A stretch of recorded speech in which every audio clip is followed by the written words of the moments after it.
Bowser Jr., aka the Runt Prince of House Fuck You, can be a daunting opponent to face when you don't know what you're doing, which, of course you don't. Why else would you be here? Luckily though, you've got the best of the best teaching you how to make the most of this annoying little tyrant. What's my basis for a claim so bold, you ask? Well, for starters, unlike Bowser Jr., I actually know how to change the parent controls on the Switch, so long as you just assume that I'm telling the truth and never ask me to do it ever. But also, I've got insider secrets on the character that everybody else is too afraid to talk about. And I'm gonna be real with you, I have nothing to lose. Friends? Psh, never had any to begin with. Let's get to it.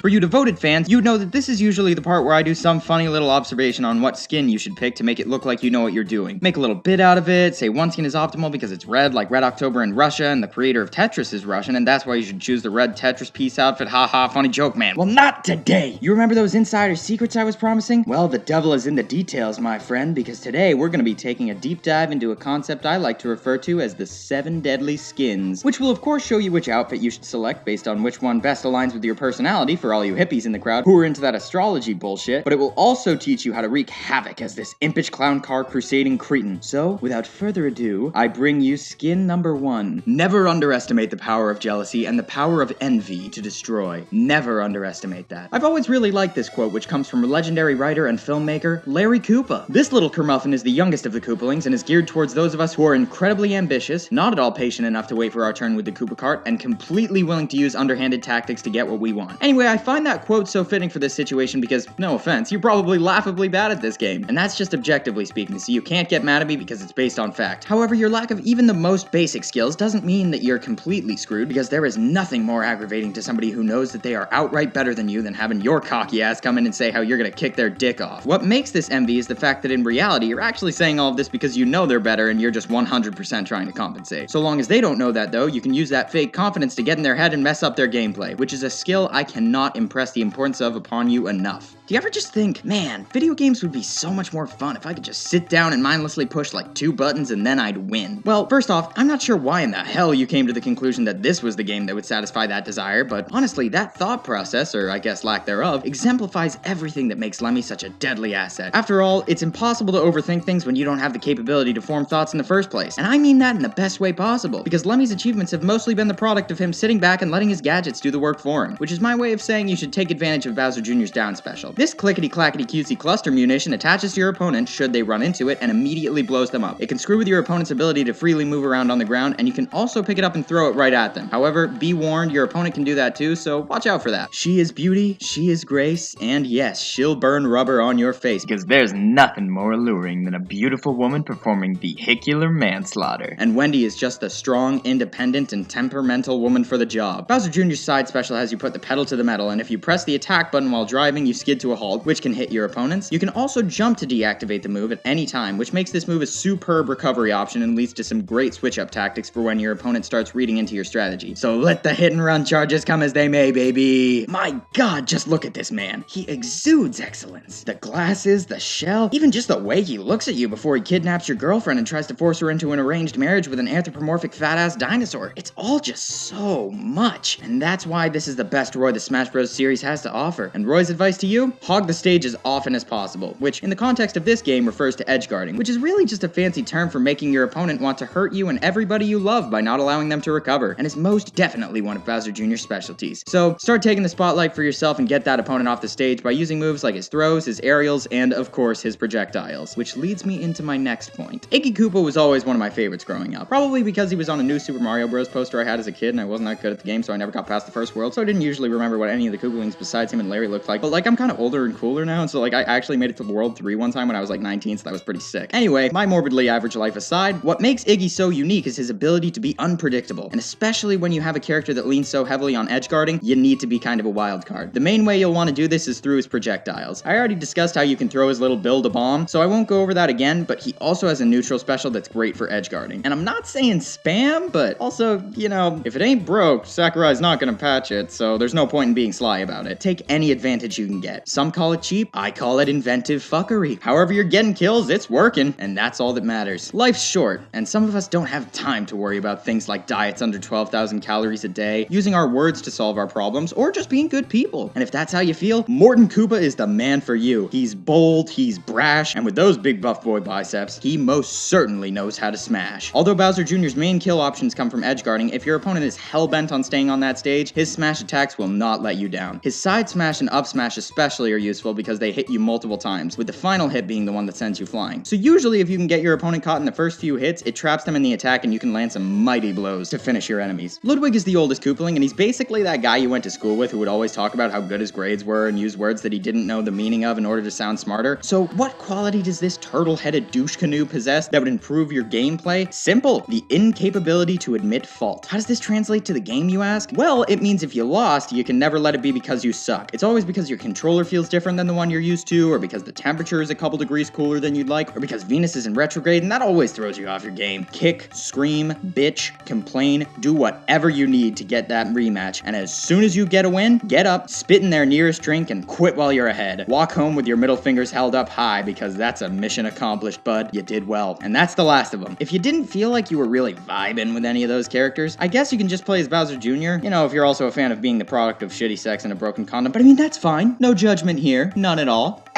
Now, go into training mode and start working on some weird dude perfect clown car trick shot shit so you can take your friends to town. Godspeed.